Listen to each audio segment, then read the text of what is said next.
Assalamualaikum warahmatullahi wabarakatuh. Selamat pagi anak-anak. Tapi pun ngalim puro ya pun kita berjumpa lagi dalam mata pembelajaran IPA ya kelas 6, yaitu tema 4, subtemanya globalisasi.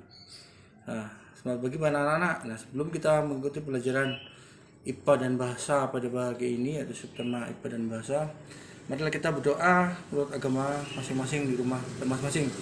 Doa mulai.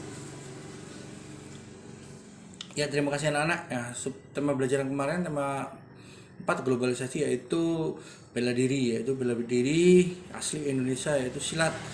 Kemarin kalau kita masih ingat adalah pembelajaran silat. Yang pertama ada gerakan kuda-kuda, ada langkah kaki, kemudian ada serangan tangan, serangan kaki. Nah, pada hari ini kita akan ke pembelajaran yaitu menyalurkan energi listrik. Nah, energi listrik itu sangat digunakan di era globalisasi ini anak-anak. Nah, energi listrik itu bisa berupa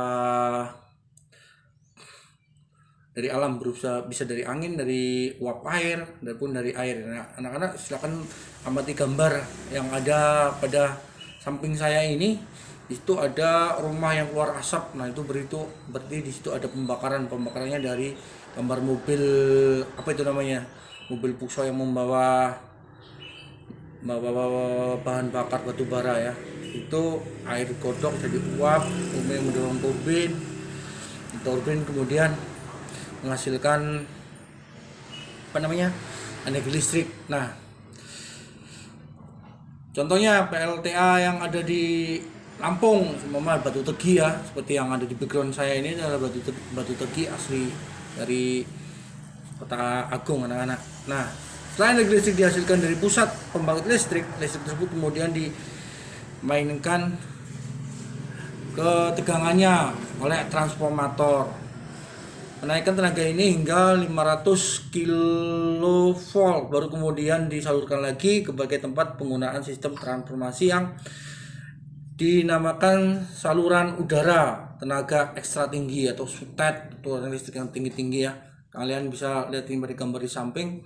Menyalurkan energi listrik dari pusat pembangkit listrik setelah melalui SUTET yang melintasi wilayah pegunungan, ada hutan-hutan, ada pemukiman masyarakat, kemudian listrik kemudian masuk ke gardu induk. Gardu induk energi listrik diturunkan tegangannya oleh transformator penurunan tenaga listrik menjadi 20 kV. Kemudian energi listrik dimasukkan ke gardu-gardu distribusi, dari turunkan kembali ke tegangannya turunkan lagi hingga 220 volt ya. Itu cukup untuk rumah tangga atau distribusi yang kita pakai ataupun pemain kita. Nah, tegangan listrik sebesar itu sudah cukup untuk rumah tangga ya. Akhirnya energi listrik disalurkan ke rumah tangga warga. Dengan energi listrik masyarakat dapat mengakses informasi sesuai dari berbagai belahan dunia. Tanpa listrik tentunya hal tersebut tidak akan bisa terjadi. Lalu bagaimana dengan daerah kita di sini? Apakah kamu telah merasakan manfaat listrik dan kehidupan sehari-hari? Tentunya sudah anak-anak ya. Oke. Nah, itu siapa sih penemu listrik? Penemu listrik itu siapa? Nah, ada yang namanya Thomas Alva Edison ya.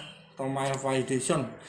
Nah, Nikola dan Tesla, seorang kebangsaan Yugoslavia, adalah penemu sistem pembangkit dan transformasi listrik pada tahun 1995.